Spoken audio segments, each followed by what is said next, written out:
What's up, guys? How is everyone doing today? Canada just took Qatar behind the woodshed. Jesus. You guys ever been to so I've been to Qatar a few times.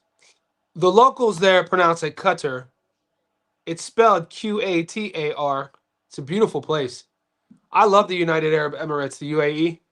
I always tell my friends, I don't know if it's because, before I moved to Australia in 2013, the idea for me at least, who I was as a person in 2013 of traveling to the UAE was just so few and far in between. Like I never thought I would do that. It's just when I got to Australia, we fly, going to Dubai, going to Saudi, going to Oman. I have a friend who lives in Oman.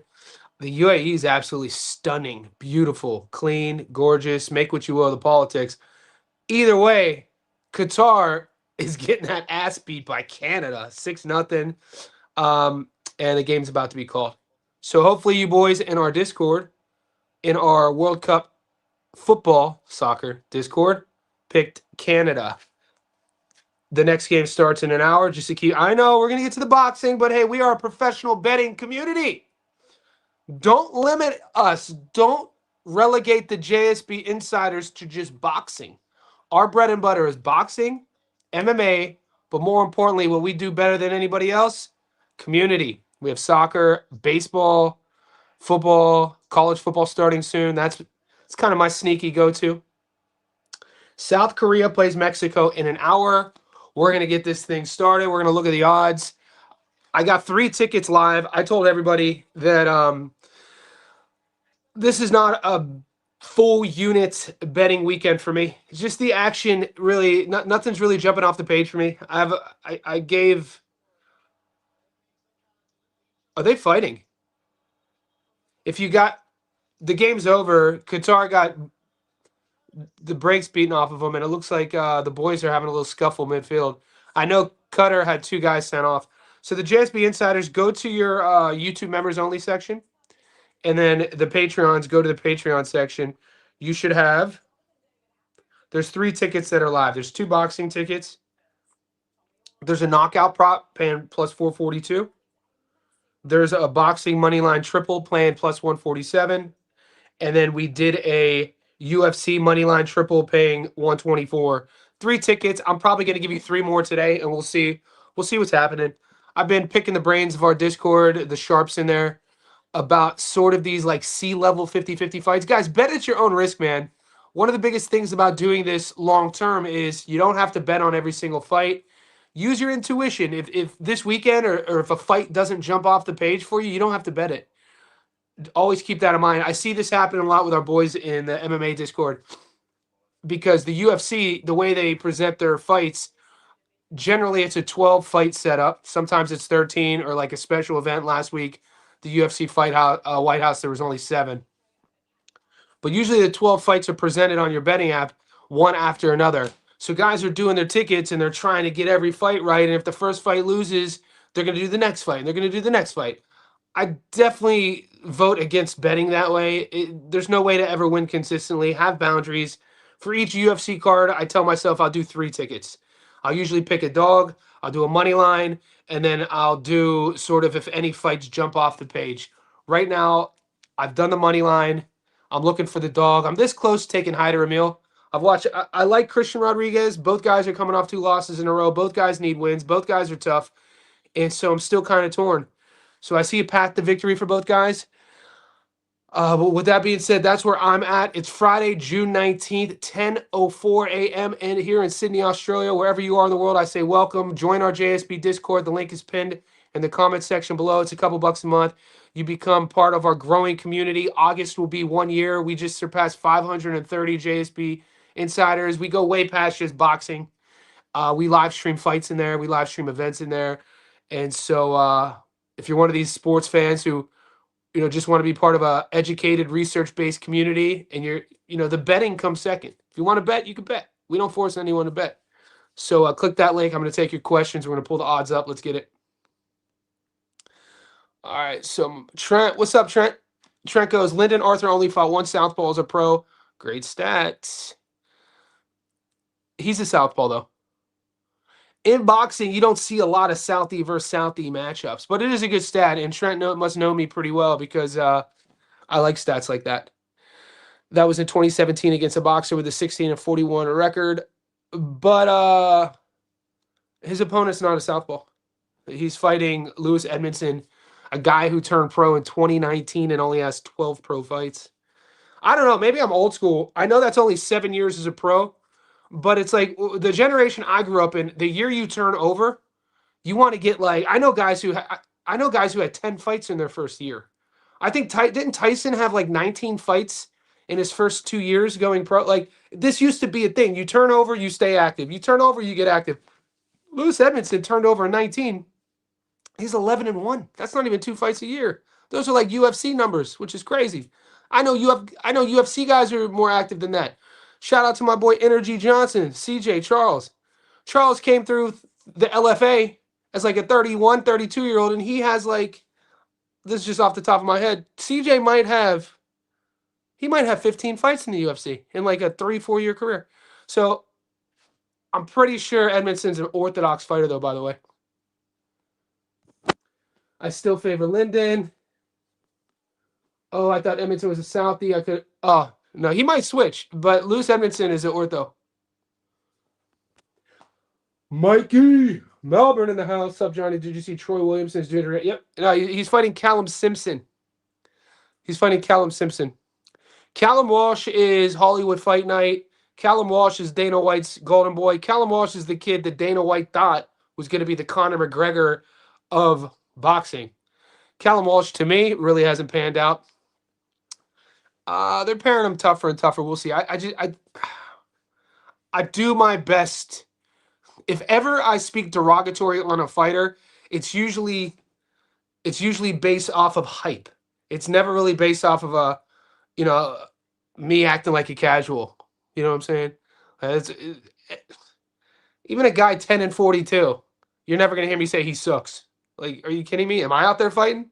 I used to fight. I think anybody out there who used to fight truly would totally understand the fact that you just can't bash people. But Callum Walsh had a lot of hype. They were talking about he's the next Conor in terms of having Ireland on his back. And he just, to me, he's not, I don't think he adds up to that height. You're talking about Callum Simpson, though, and that fight I still have PTSD from that fight. I don't know, Mike, if you were an insider at this time, but during their first fight, Callum Simpson goes in that fight undefeated. You know all the details. He was a 6-1 favorite. Troy was a guy who, losses to Josh Kelly. This is a guy who was already in his mid-30s. They said he was undersized, massive underdog. He was getting beat early on. Callum Simpson was cruising. And then something happened. Simpson's gas tank started fading. Simpson gets dropped 3 or 4 times in the 10th and gets stopped. And that was one of those weekends where everything hit. And these were lessons that I learned moving forward, that this was at the time still in my evolution as a bettor, which wasn't that long ago.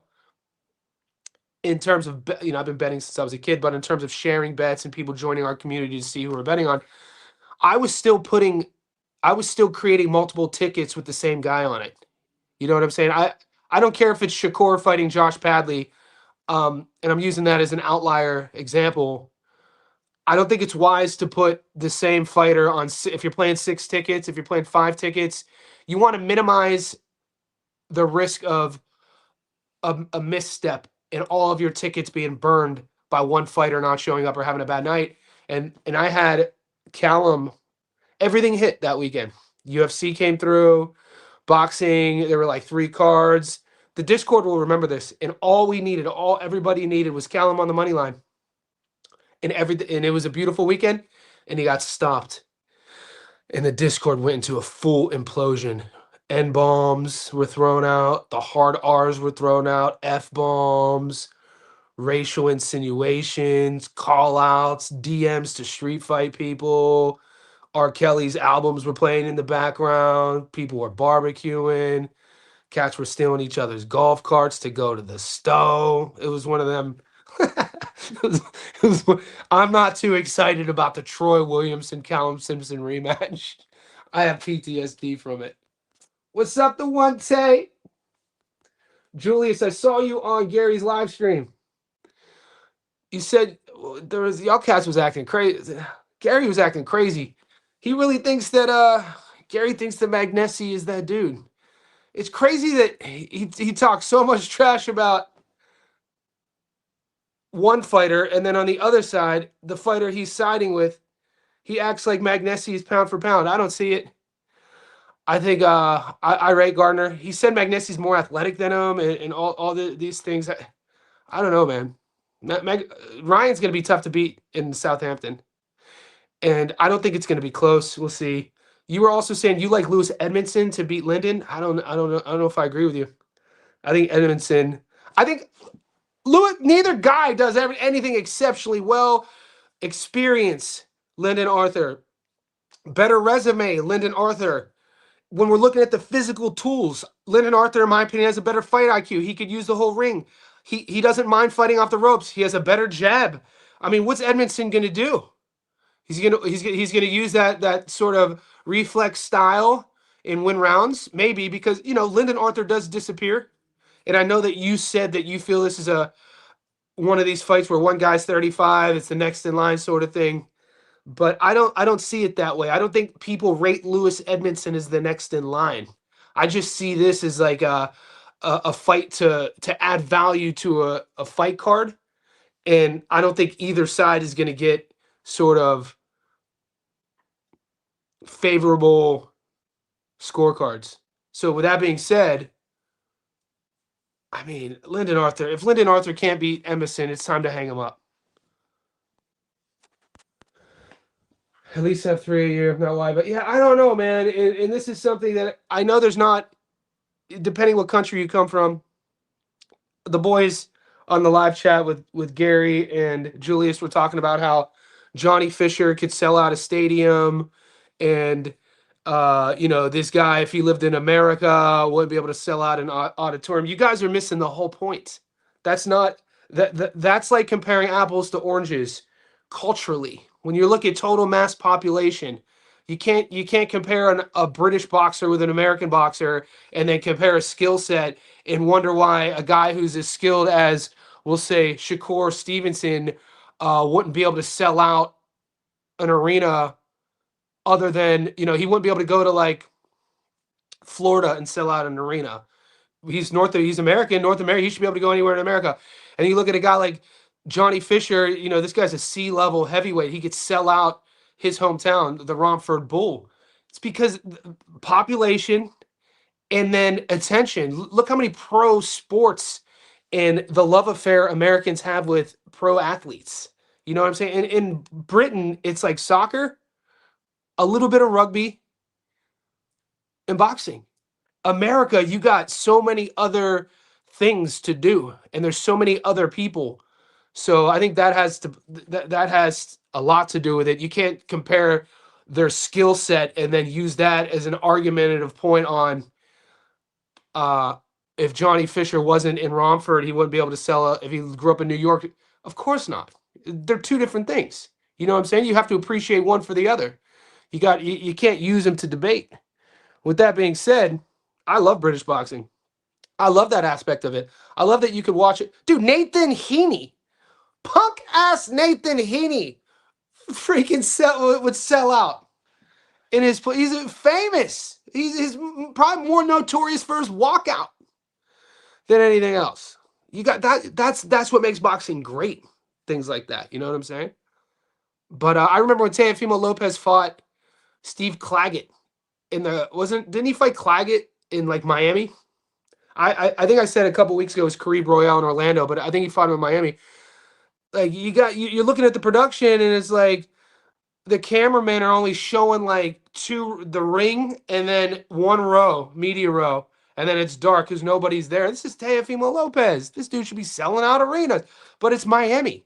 When the Florida Marlins won the World Series in 1997 and they beat the Cleveland Indians, there'd be like 20% capacity in that stadium leading up until the playoffs. Like, people in Miami don't want to go sit in a stadium and watch baseball. You see what I'm saying? It's such a moot argument to say that British boxing sucks because a guy in Britain who would sell out their local arena, if he was an American, he wouldn't sell 500 tickets. That's you can't It's not even an argument.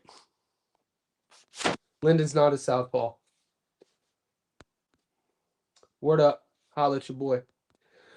Lyndon Arthur by decision. You guys betting on that fight? I got Arthur on a ticket. Johnny, which fights aren't you betting on? All right, I'll pull it up. So far, I mean, I'm not betting on a lot right now. I only have 3. It's live.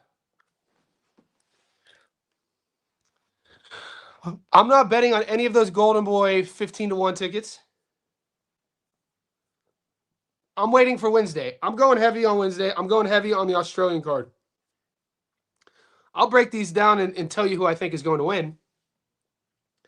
Obviously, 14-1 underdog, not betting. 14-1 underdog, not betting. Tito Mercado should win by knockout. Yeah, but Burgos has never been stopped.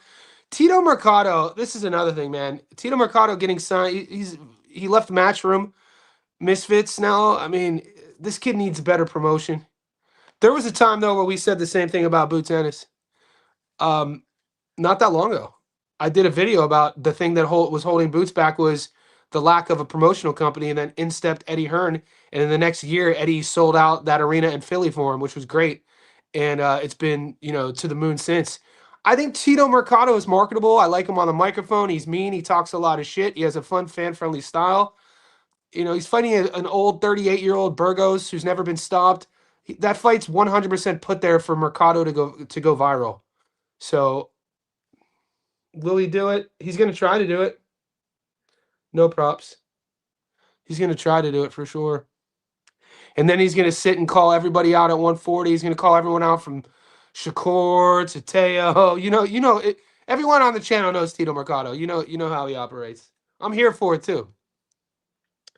Amir Anderson, 11-1. You guys are saying Sylvain is live as an 11-1 dog. I need you to show me proof. Somebody show me proof that Jonas is going to beat Amir. This fight, Ingram versus Cushing. Look, man, last weekend took a lot out of me emotionally. Wasn't a big financial hit for me. We could have easily hit 7 out of 10. We hit 4. We hit 4, lost 6. But the weekend before, I hit a 500-1. And I kept how much I made secret, and I'll continue to keep that secret. So I'm not big on bragging about why don't you show how much you wager, dude? The last thing I don't do this to make people feel uncomfortable. I do this to educate people on the greatest sport on earth, and to spread the word about the greatest sport on earth, and to give you my opinion on who I think is going to win. But last weekend, man, dude, that UFC card, boxing, lost a couple close decisions. I just needed a recharge. I'm using this weekend a little bit of a reset emotionally. Whenever we're breaking tape down, guys like myself, Gary, Tommy, Barium, all the sharps, Julius in our group, you put a lot of energy and effort into the study, and then when the fight's happening, this is going to sound crazy, but it's almost like the wager, how much you're wagering, comes second, because it's like, do I know what I think I know? Do I know what I think I know? Is the effort I'm putting in, is it going unnoticed, or did I waste my time? And when you're watching the fight, that shit gets stressful. And so, like, every now and then, since the new year, the last time I was burned out was early April.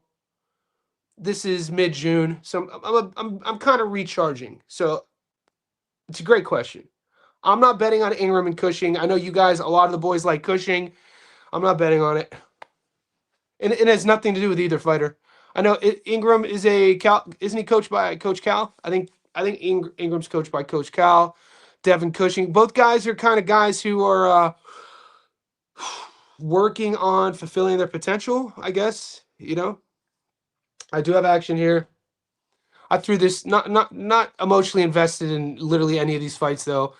Ashton Silva, if Ashton Silva is who he thinks he is, if Ashton Silva in his career who I think he is, he should handle Jojo Diaz, man. Jojo Diaz's best days were almost a decade ago at 126 pounds. Yeah, but he fought good against Rocha, and he fought good against Regis. I mean, one of the scorecards in the Rocha card, they were a little bit wide. He did lose a unanimous decision. Are we just relegating Jojo Diaz now to go into these fights at 147 to just get hit a lot and lose decisions? So we're just getting paydays now. So Jojo Diaz is now just a guy, former world champion at one time with great skills, great reflexes, really marketable. We know about his backstory out of the ring. We know about his issues and his demons, which a lot of us do have. So no, we're not going to judge him for that. But when we watch our former world champions get relegated to just going in against sort of prospects, contenders, gatekeeper basically role, so you're just there to get hit a lot and lose a decision. And if JoJo wins, great for him. And I do think JoJo is still at the stage where he thinks he could win these fights. So I do have to mention that. From what I've seen, he looks like a kid who's still, he's not that old. You would think Jojo Diaz is 40 years old. He's not that old. Ashton Silva, the fight he got starched against Lucas Body, he was winning that fight, man. Winning that fight until he wasn't winning the fight. It's why we play the game. Other than that, he's unblemished, super athletic, good boxer, fun, marketable, exciting. He's already had to pick himself up off of a loss. You'd have to think that every version of Silv is going to be a level up. He seems like a guy who's athletic enough and committed enough to where every time we see him, we'll add a level. So when you're looking at a guy who's still figuring out his career trajectory, his ceiling, still committed enough to add levels against a guy like JoJo, who, not shocking to say, the days of adding levels to your game are long gone. It's hard to bet against the other guy. So some of you guys like JoJo as a dog here. I have Ashton on the money line, probably Silva on points. JoJo's really tough to get out of there. Does Silv catch him clean? Does Silv cut him? Does Silv break him down? Is his volume enough over the entire fight for the ref to step in? Is there cowboy play at the plus 360 stoppage? Of course. For me, what cowboy play would you play first? Would you play JoJo by upset at plus 440 or Ashton by knockout at plus 360? You know what I'm going to say. I'm going to say Ashton by knockout if I'm playing a cowboy bet, and I might. I've already put there's a knockout prop double that I've played. I like Ryan Gardner to knock out Magnesi. And the other one, I posted it. Brad Pauls to knock out Goldsmith. That pays plus 442. Still only a half unit for me. Nothing full. I'm not dipping into my bankroll for this weekend. I'm dipping into my bankroll for the Australian card. I like Liam Paro on points. I like Liam Talava'a at plus 300 as a dog. I think Callum Peters is on that card. Callum Peters just got announced, though, to also be on the Tim Tszyu card. So that's always kind of dangerous. I think he's fighting on this Paro card, too. Yeah, Simpson, my bad. What's your thoughts on the rematch? What's up, Mike? I think we got there. Walk Vaughn, I had Morel on 6. Yeah, Walk Vaughn, and this is one of the things that I feel having chats like this, whether it's on the live stream or in our Discord, that we learn from our mistakes. Nobody is trying to sit here acting like we're the expert. I learned just as much from the community. We got coaches in here. Shout out to Coach Bermudez. We got Yo-Yo Hernandez. Yo-Yo Hernandez's coaches in here. We got athletes in here, fighters in here, coaches like myself, strength and conditioning guys, former fighters. So that's what when I say community, that's what I mean. For us to talk through these sort of things, not to be like, you're wrong, I'm right, fuck you. Like, not that. So the whole Morel on 6 parlays, I had him on one. I didn't see anybody taking the other dude, the British kid. Shout out to him, though. Turned his life around, him and his pops. Well, he lives in Britain. I didn't see anybody. Like, that was a shock. That one stung, too. David Morrell losing that was kind of, and I only had him on one ticket, but it was still a loss. Nobody likes losing. And it was the last fight of the weekend. You know what I'm saying? It's never, it's always a bummer. And even if you're up, that last ticket, it doesn't come through. I look at Morrell losing is the same way I looked at Armando Resendez beating Caleb Plant in terms of like what I was waiting on. That was a tough one to get past too. And then I got honey dicked in the Armando Resendez hype and picked Armando to beat Munguia. And that, dude, it's not an easy game, dude. The game we play, whatever you do in your life, working hard for your money, And if you have a passion for the game like I do, and I think a lot of you guys do, putting our hard work cash for fight is it's not for the weak, man. You gotta have thick skin. Terry Lance, magnesium, not the same. Yeah, what's up, Terry? Former fighter, right here. Not the same. Yeah, that Rikishi fight, man. He. We watched that fight. I rewatched that fight 2 days ago. That fight, I'm pretty sure, was in Italy, and it looked like he was out on his feet. It was one of those dangerous, scary fights for a home guy who is hurt, but the home ref is giving the hurt home guy every opportunity to kind of have his Rocky moment. But in boxing, people get really, really hurt in those moments. You know what I'm saying? Boxing isn't Hollywood. And it was a tough one. And you know, the Japanese fighters, they fight with that samurai spirit. Look, I like Magnesi. I'm just what I've won money on Ryan Gardner over the last year and a half.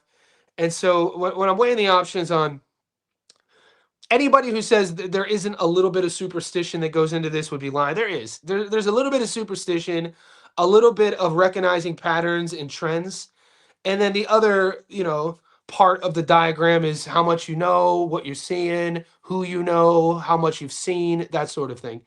And so I just look at Ryan Gardner as the better boxer. There's something about his game, his setups, his feints, how he enters the pocket, his willingness to exchange, his belief in his camp, his connection with his coach in his corner, what he's been through, where he's trending, what he's looked like. All of that. It's in his hometown, Southampton. I like Garner, man. Lyndon Arthur jab is one of the best in the game. Yeah. Lyndon Arthur could win a fight with his jab.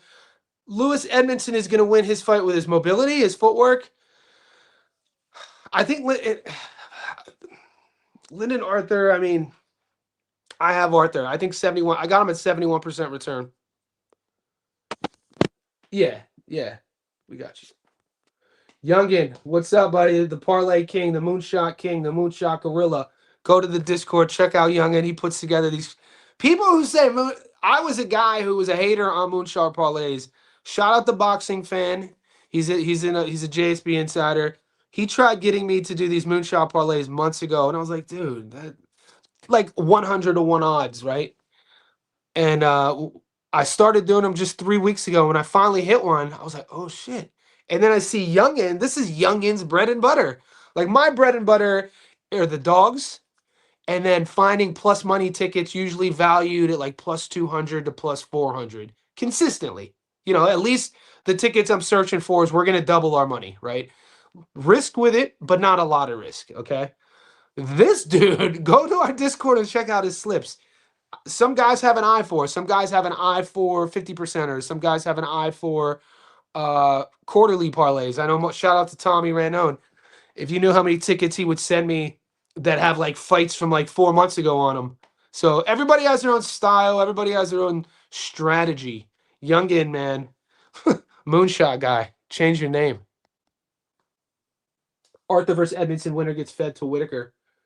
I don't think Lyndon Arthur getting. You think Lyndon Arthur would be outmatched against Ben Whitaker? You think Whitaker's athleticism, speed, pressure, that style, he would just flood him early and get Arthur out there early? I think people undervalue Lyndon Arthur. I think he could box a bit. I think he got a little bit of pedigree, got some seasoning, definitely world level. Good jab. What did coach always say? Your right hand will take you around the block, but your jab will take you around the world. You know what I'm saying? So Arthur's a guy who doesn't fight outside of himself. He believes in what he has. I'm not like I think people underrate Lyndon Arthur. You've been watching him for a while. He doesn't have a perfect record, but he figures things out. He's a thinking man's fighter. He's not going in there without a game plan. He's not just winging it. So he's a guy that when you're betting your money on, there's a real path to victory when he fights. To say Ben Whitaker would just eat him, I don't know, man. I don't know. I guess I'm still not 100% firm believer in Ben Whitaker. Not to say, he's not. He has a lot to grow. He's still young. You like Edwin or Rayo? Edwin De Los Santos' inactivity does bother me. Rayo, it's interesting what he's been through. Finding a belt. He's still not a fully developed guy. He's still young in his career. when we're talking about guys who have been overachievers, becoming world champions, Raul Valenzuela, he's all blood and guts. He's gonna fight for your money if you're betting on him for sure. Um, I'd have to, you'd have to think De Los Santos isn't going to come into this fight unprepared. I'd expect the same De Los Santos that we were used to. So I got my money on Edwin. That is a really good card, though. That is a really, really good card. The kid who beat Merriweather is on that card. He was a 7-1 dog. He's fighting Jay Brio Benito. And then I think that might be on the same card as Sugarcane Sandoval versus, I wanted to say Cameron Vong, but Brandon Lee. Cameron Vong. Sheesh. Jojo Diaz has taken so much punishment in his career and has been stopped before. 35, Sylvan, 10 years younger, no distance. Yeah. Yeah. The thing is, as bettors too, is we love our old champions, and I think it's always important for us to remember when we're gambling not to get lost in that romanticism.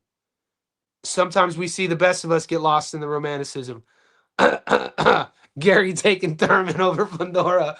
I told him, I was like, bro, that's you being romantic about this. And we're all guilty of it in some way or the other. It's tough not to be, man. Dude, boxing. Dude, the best sport in the world, man. We've stories old as time. They write movies about our sport. Who doesn't love a comeback? But when betting, I think sometimes we could get guilty of betting on that romance, and you got to check yourself. Got to check yourself. I think JoJo's in over his head. It's going to be a banging week of Young End. We love that positivity. Let's go. Arthur is stuck in the mud. But sometimes being stuck in the mud with that style, and then okay, LaFleur, would you say that Lewis Edmondson has an efficient style? Or would you say he has an inefficient style? Does he waste a lot of energy? Does he waste a lot? Because sometimes you do see guys who, like, Lyndon's not going to waste anything. So when you say stuck in the mud, I hear efficiency, especially at 35 years old, especially with a jab like he has. The Bradley Ray fight. He's really this guy's going into each fight with rounds and rounds with, look at his resume. Let's look at Edmondson real quick. Since this is a topic of conversation, we'll remove my big head and we'll get LaFleur's comment out of there. Okay.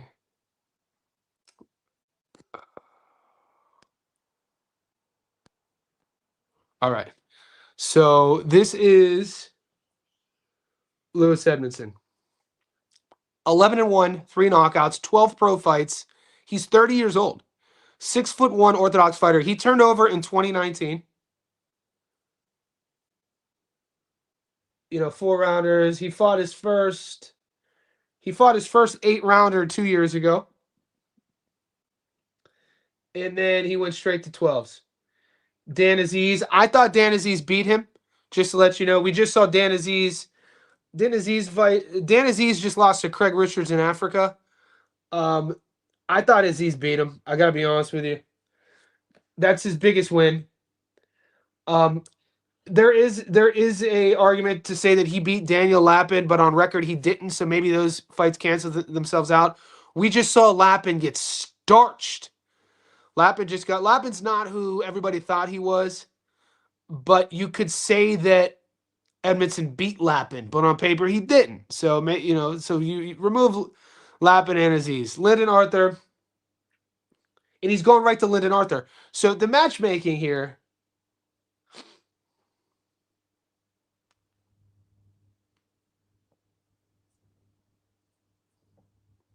I gotta change my browser, boys.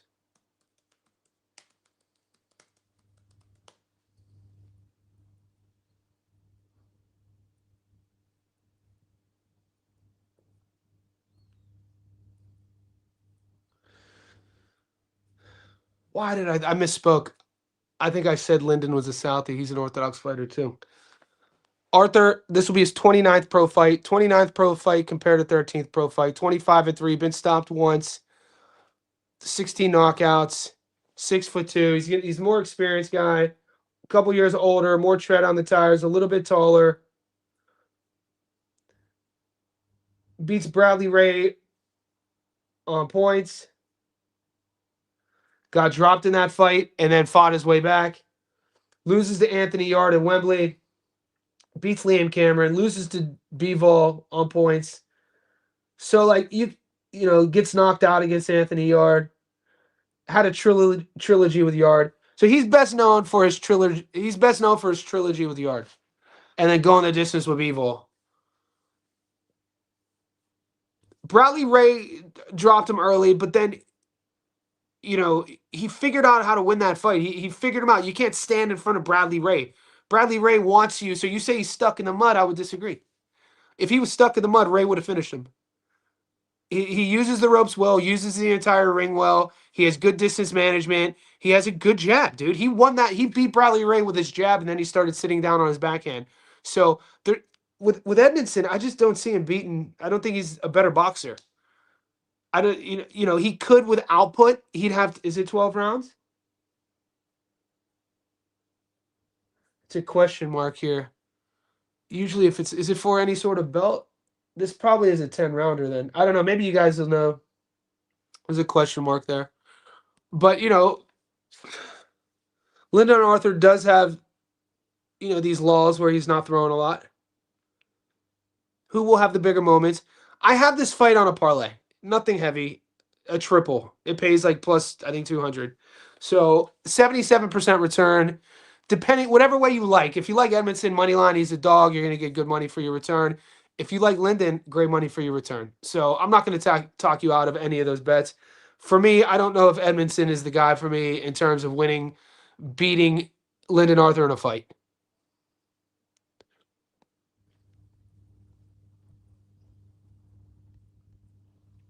Yeah, but I talked about this, but being from Southampton doesn't mean much to me. Lyndon's from the UK too.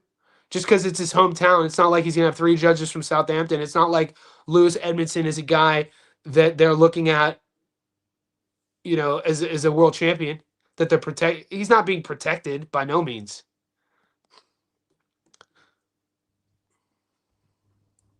Edwin should win if he ain't washed, has been training seriously. He looks like he's been training seriously. Let's have a look.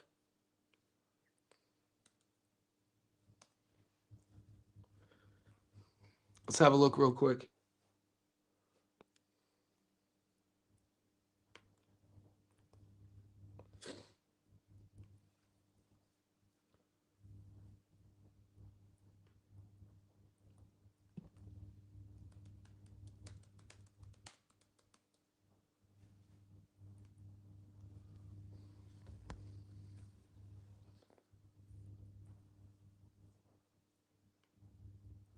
This is him training with Brian Norman Jr. I shared this on my Instagram. This was not on my bingo card. Seeing BNJ holding pads for Edwin De Los Santos. It's kind of cool.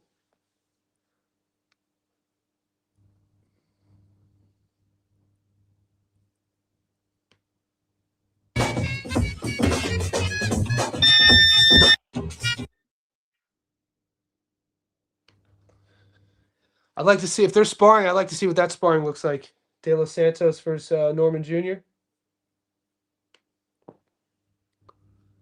And we know that Ryo's a fan favorite. I'm a fan of Ryo, just so you guys know. So, and I don't think I have to reiterate that to the boys in the chat. You guys know we're not casuals here. Every time Ryo fights, I'm tuning in. Edwin De Los Santos, same thing though. This is a good fight. I wouldn't be mad if you took Ryo. I wouldn't talk you out of it. I just feel that De Los Santos is the more sort of well-rounded guy. Ryo to me still seems like he's learning on the job. And this was my comment about overachieving and becoming a world champion. Kind of like what we saw with Raleigh. Guys who are like, learning on the job, still fixing their holes, trying to level up. And then I think it was TJ. Shout out to Chilltown. Chilltown said something. Shout out to Gary and 3D too. You guys, if you're not following them, I've been trying to talk TJ into starting a YouTube channel forever. He'll probably never do it. He probably doesn't want the stress of it. But go follow 3D if you're not, and if you are, you know what I'm talking about. They had a nice little chat yesterday. And Chilltown said they were talking about champions. In Chilltown, I think they were talking about Lewis Crocker. And TJ was like, Crocker's a titleist at 147, but is he the champion at 147? And I was like, that was an interesting way of putting it. You know what I'm saying? Because if you're looking at the belts, the IBF, WBA, WBO, WBC, there's four. Unless you're like a Naoya Inoue who's undisputed, there's no doubt at 122, who the champion is. But in other divisions, when the belts are spread out, it's kind of evident, not always, in each division who the champion is and who others might just be holding the belt, like titleists, sort of thing. I thought that was interesting. With Edwin De Los Santos, to me, he seems like the guy. He knows who he is as a fighter. His style speaks for itself.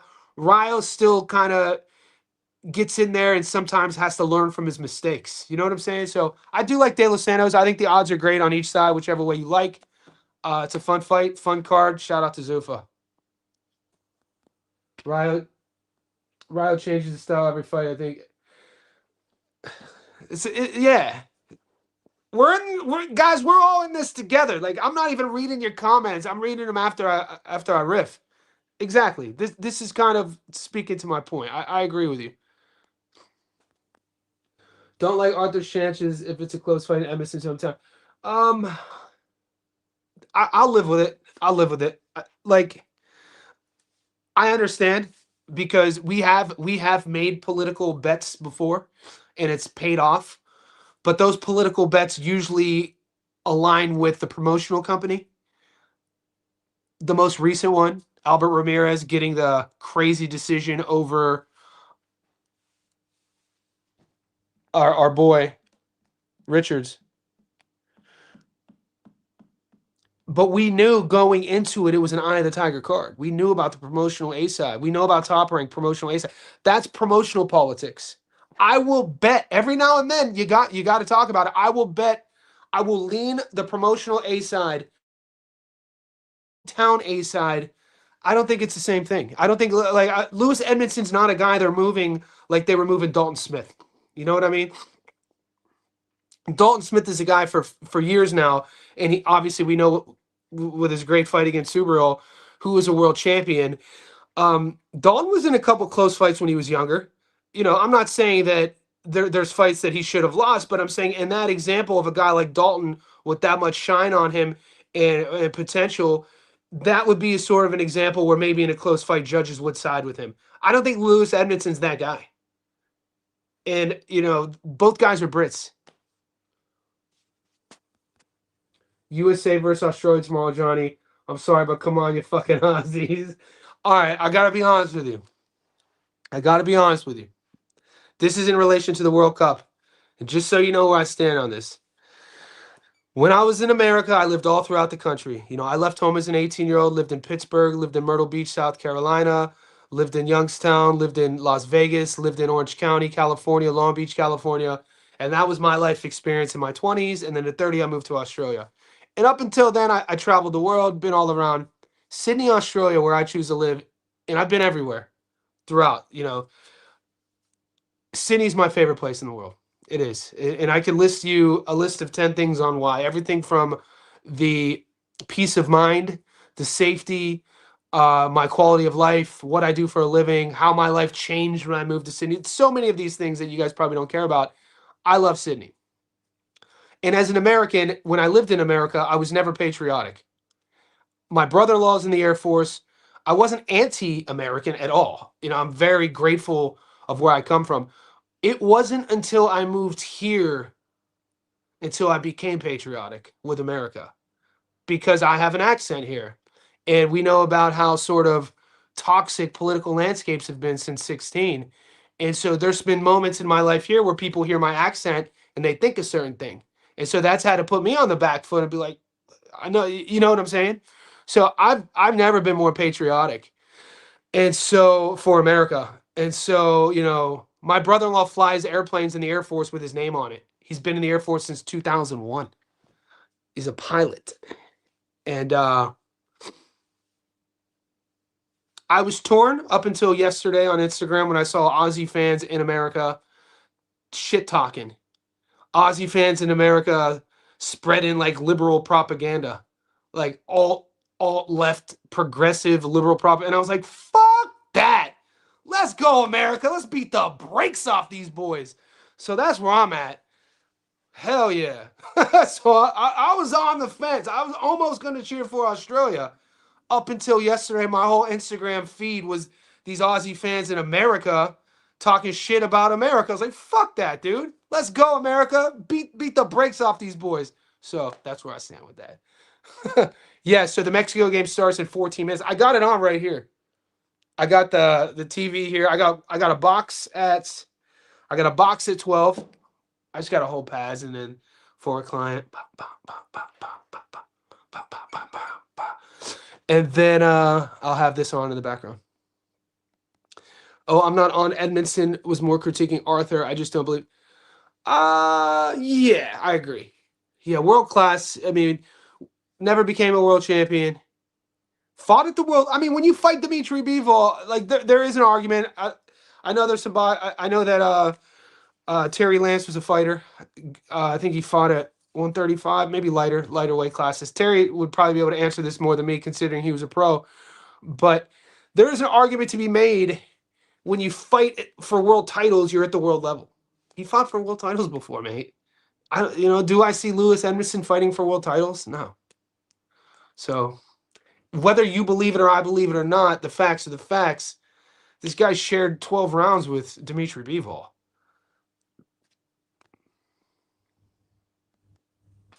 Keep the Garner train going. Yeah. Yeah, I like Ryan. I like Ryan as a boxer. He's won me money. Go watch Cameron versus Arthur. Arthur got a gift. Liam Cameron. There's gifts all around then because go watch Edmondson. Edmondson was given a few gifts. Look, Julius, I get it. Take Edmondson. I'm not that worried about it this weekend. I'm not that worried about it. I got money on it, but I'm not trying to get it. I'm not trying to get any gray hair over Lewis Edmondson versus Lyndon Arthur. Kane and Santos are dog. We got into it in our Discord. People were thinking brand. I think sugarcane. I think the less you can see it. You can see the dude. J Rod. Shout out to J Rod. Shout out to JSB. We took J Rod at plus 450. Sugar was 20 years old going into the J Rod fight. J Rod was 31. It was one of Zuffa's first cards, and he was a 5-1 favorite. We like, hold up, these odds are wrong. And I did a whole breakdown. You can watch it if you want to see it. I've been watching J Rod was the U.S. national champion as a 13-year-old. So like, been waiting for his time. Had a setback. Anyway, you could see the lessons J Rod was teaching Sugarcane Sandoval in the fight about tactics.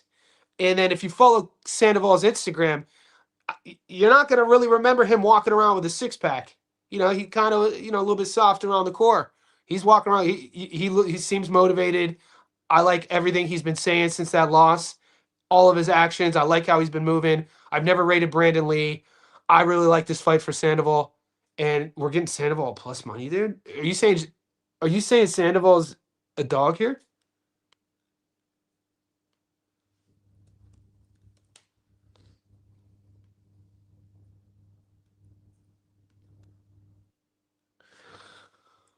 Oh, God. For real. When's this fight? June next week, bruh. Yeah, it's not this weekend, the following weekend. Huh. I love Sandoval in this fight. I think Sandoval could use that Mexican-style pressure, forward volume, forward pressure on the front foot and beat Brandon Lee. I don't think Brandon Lee has the seasoning to handle him. I don't think Brandon Lee has the mental to handle him. It's a stressful style. Sandoval looks like he's going to be coming in better conditioning, too. How fun is this? How fun? This shit is fun. If you're not having fun, see yourself to the door. We got the Mexico game starting in 10 minutes. Let's see what the Discord's saying. If you guys are still on right now, I say thank you. There's 56 of you. Like this video, please. What we're gonna do is take a look at the JSB Discord. And if you're not, if you're a JSB insider and you don't have the Discord link, send me an email and I'll get it to you. We're way more than just a we're way more than just a boxing betting community. Professional sports. I'm gonna go into the soccer one real quick. So this is our soccer Discord. See where everyone's at. So Eric Lara, Mexico, South Korea, player to be booked, sub play on. People are doing all sorts of props here. If you're rooting for draws in the World Cup, you're a sick human. Sorry, Trent. The boys are on the draws.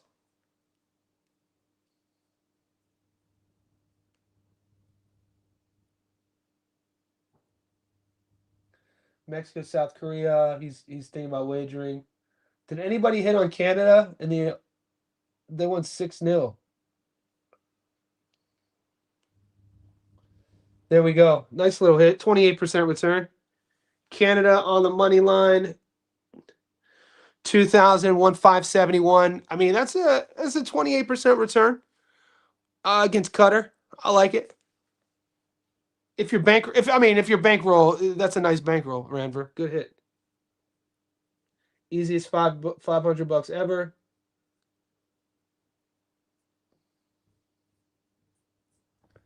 So these are props. The game's starting here shortly. Let's see what the boxing heads are saying real quick before we end this.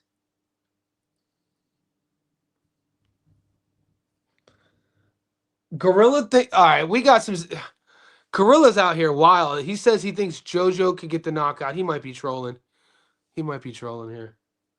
JoJo's in good shape. Can you create a JoJo versus prediction page?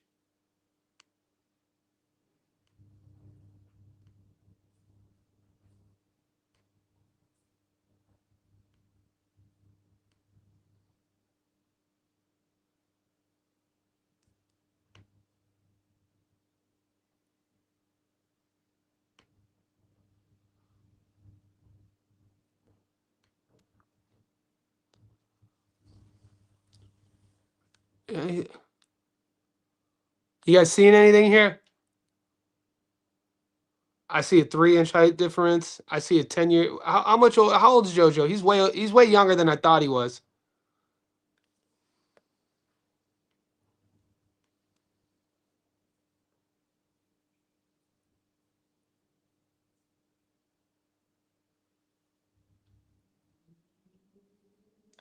Shakur sharing his skill.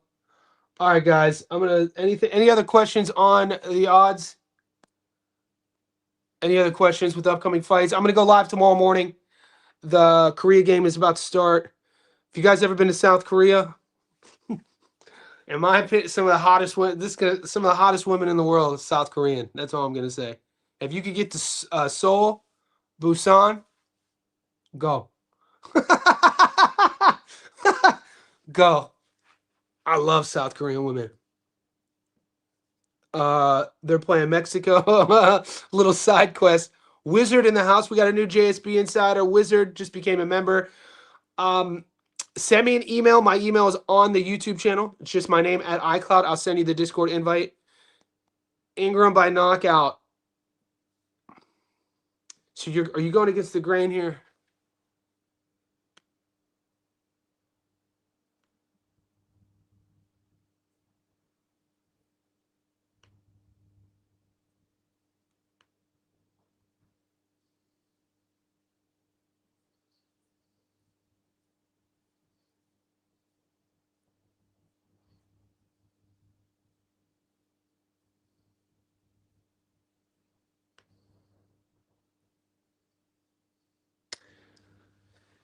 Yeah, I think, if somebody's like, John, you got to pick a bet. Who do you like here? Are you playing that, bro? I think Norman is Santos' manager. Brian Norman Jr. is Edwin De Los Santos' manager? Because Brian left his father. Trent Non-Pro, $5 super chat. My guy. Thank you. I love your content. You got awesome insight. I can't wait for Ruzan Abdullah's match with his Cuban kid. Yes, me too. I appreciate you. I appreciate the support. Um, I like Caden Griffiths. He's one of my favorite prospects. He's a 19-year-old kid. Golden Boy is moving him nicely, staying active, aggressive, nice body puncher. Look, just because we there's a lot to like about Caden Griffiths. Young, youthful energy, aggressive body puncher on the front foot. The kid lives in the gym. And at this stage of the game, because Golden Boy is moving him in such a way, people are and they're pairing him up with guys that he should be fighting. Like he's young. He's it's kind of this double-edged sword because he's getting national media attention and he's just knocking everybody out and looking great doing it. Clips are going viral, expanding his social media presence. People were comparing him to other younger fighters who maybe have done more in the game, but he's still a teenager. Be patient with this kid. He's fighting at welterweight. That's a grown man division. You know what I'm saying? I'm pretty sure, isn't Caden fighting at 147?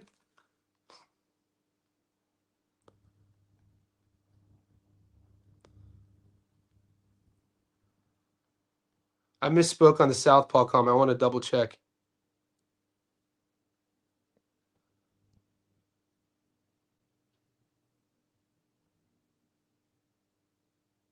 Yeah, he fights at 147. He's only 19 years old. This kid probably could be topping out. We might see him at, middleweight, by the time he's 25.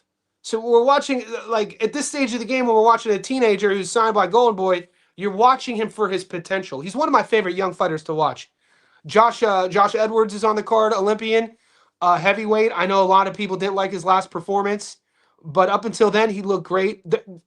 Look at the Golden Boy card with a lot of prospects going up against guys that they should beat. But Abdullayev, dog. So I agree. I appreciate the super chat. I appreciate your support. Thank you, Trent. Arthur, the better boxer between the two, more experienced. I do think Lewis did win against Lappin, but don't think he'll have enough against Arthur. Yeah, Retro. I see. I agree with you. Mehmet Unal getting a draw was just crazy. I would never. I didn't bet that. Hey, what do I always say, boys? Sometimes our best bets are the ones we don't make. I didn't bet that fight. So I was in the Discord watching the boys go crazy, and that draw was crazy. What was crazier, the Mehmet Unal draw or the Albert Ramirez decision win? Back to back weeks, I did fortunately play Albert Ramirez, which won, and we hit our long parlay.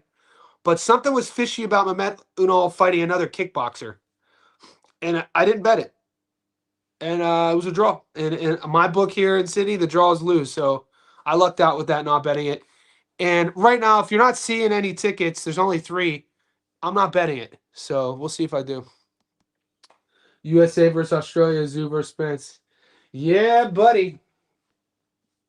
Dude, how about Mal Charlo is coming out of Sydney to fight Cohen Muzadir? Jamal Charlo is fighting Cohen Muzadir. Crazy. Cool boy Steph is fighting Wilson. Don't sleep on that fight. Come on. Like, if Cool boy Steph can't beat Liam Wilson, he tells everyone what he wants to do. He tells the entire world. You don't even have to game plan for Liam Wilson. He already will email you. He'll call you if you're his opponent. He'll be like, yo, here's what I'm going to do. I'm going to come forward. I'm going to slightly feint. I'll throw out a bullshit jab, and then I'm going to try to lead my big hook. I'm not going to cut the ring off, so you could use the entire ring. And I'm going to keep with that bullshit jab. I'm going to try to land my big left hook. That's what I'm going to try to land on you. I might level change and drop a level and hit a straight right to your core, but I'm still going to come back with that lead hook. Not like Danny Garcia, how Swift would throw the cross and then follow it up in a combo. I'm going to do it individually. I'm going to pop and choose, pick and choose, and see if I can. If Cowboy Steph can't beat Liam Wilson, Julius. Albert Bell, Toledo, Ohio. We up, man. Albert Bell has been getting overlooked for a decade. 6'1". lightweight boy who could box from the outside, technical, good jab, good conditioning. I'm going Albert Bell, baby. I'm going the upset plus 400. Ohio in the house. Edmondson is the boxer that picks the fights in the yeah, nobody likes that guy. Sydney, let's go, youngin. Love Sydney, my favorite city in the world. Not gonna lie, I think Jojo Diaz can upset. He did well against he did so now he did well against Regis. That's insane. He wobbled Regis 2 or 3 times, but lost every other exchange other than the punches that landed. I thought he fought better against Rocha and did well in the end. Yeah, okay. I didn't read your whole comment. Held his own in a division where he was weight. Okay, take him. Take him. Eddie. Eddie. Eddie. Linden. Yep. I'm probably playing Linden on points. Right now, I'm leaning Spence. Seeing that's insane. Seeing Zoo quit changed my perspective. You guys saying fighters who quit on this, I do not hold it against any boxer other than Oliver McCall. Because when you're a fighter and you're taking damage, dude, and you're like, you know what? I don't have a path to victory here. I'm gonna have to like it's seventh, eighth round. There's 4 more rounds of this. This kid's just better than me on this night. Why would I put like okay, you quit, but I'm not gonna. It's not like he was Oliver McCall crying on his corner. So I don't hold it against him. It's like guys holding it against Ilya. I don't hold it against him at all. Self-preservation is a real thing. Saying it, that's crazy. I mean, all right, I get it. You're from the South. You guys like EJ. I'm an EJ fan too. I just don't see him beating Tim. 3 years out is a long time. I got Kane. J Rod is better than I agree. Lyndon Arthur out struggles with cannabis consumption since his early. I didn't know this. Didn't know this. Shout out to the chat. Cannabis consumption since his earlier pro career has been very disciplined. I remember he had some good performance in the World Series box. Yeah, I didn't know he struggled with weed. Shout out to Trent. Brandon gets stuck on the ropes. He can't handle his pressure. I think this is a great matchup for Sandoval to bounce back and look good in. Brandon Lee has been very inactive. He left boxing for a bit degree. And yeah, and I think he's a model. Go model.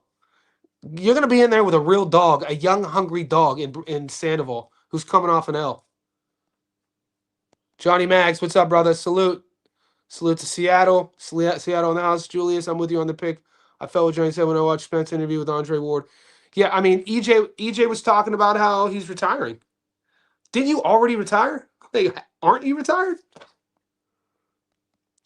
Yeah, I got Mexico here. You got to root for me. I love Mexico too, man. I used to go down to Cabo San Lucas all the time when I lived in Long Beach. It was like an hour-and-a-half flight, the Baja Peninsula. And I used to deep sea fish too off the coast of Rosarito Beach. So we would take my buddy was a marine biologist, and we would take his little like 20-foot boat down through Huntington Beach, past Tijuana or past San Diego, past Tijuana, get to Rosarito. Right when we were at Rosarito, we would go about 10 miles off the coast there, and he knew when the tuna were migrating back up north towards Alaska. And mate, bro, I'm talking. If you've ever seen a yellowfin tuna, one of the most beautiful fishes I've ever seen in my life. I remember how I felt the first time we caught one. I didn't know what gaffing a fish was. I was like 22. I didn't know what gaffing a fish is when you catch the fish, and this thing is like beautiful, multicolored, gorgeous, like aerodynamic, looks like a fucking missile. We catch it in all these colors, and it's fighting, and he all of a sudden we pull it on, and he pulls out a hook, like a Candyman hook. I was like, "What the fuck, dude? What is this? I don't know this." And he goes, boom, and hits the fish here, and you hear it make a this noise, and then he's bleeding it out. And then we have a cooler, and then you put it in the ice cooler. And like, I'll never forget this. This was like an hour or so later. I opened the cooler. This is an hour later after the blood already drained out, and it's still moving. It still had that much spirit. And then we made sushi for like our whole neighborhood. It was amazing. One of the a great experience. I love Mexico. You're a quarter Mexican. Let's go. More than half the women in South Korea is plastic. who am I here to judge? They like me. I do well with the Korean ladies. I do well with it. I do well. They like me for some reason, so I'm not gonna judge people on plastic surgery. How do you feel about Ruslan Abdullayev? I like Abdullayev. I think he's very talented, very skilled. I want to see him paired a little bit more tough. Both were crazy decisions. Wilson versus Fulton is a cracking fight. Fulton money line, Charlo money line, Zoo money line. I like it. Let's go. We eating. How do you feel about fighters intentionally fouling out? Intentionally fouling out. Are we talking basketball? Are we talking soccer?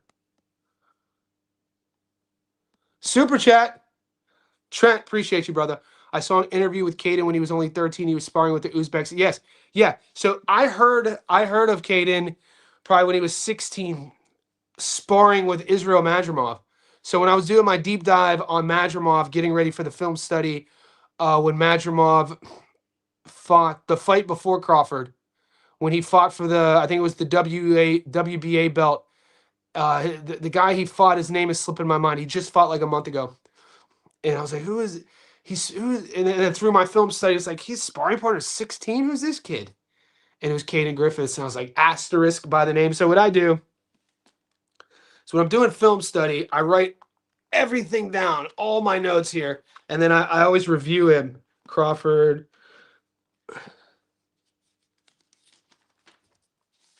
And I have like 6 of these books. So this book goes back. Professional intro vid. Wow. Corporate growth strategist. This book goes back. Brian Battle. This is the UFC breakdown I did. When Sean Strickland fought Jack Hermanson. Strickland was a $1.41. Jack Hermanson was plus 276. When was it? How long ago was this? This is crazy. Madrimov Soriano.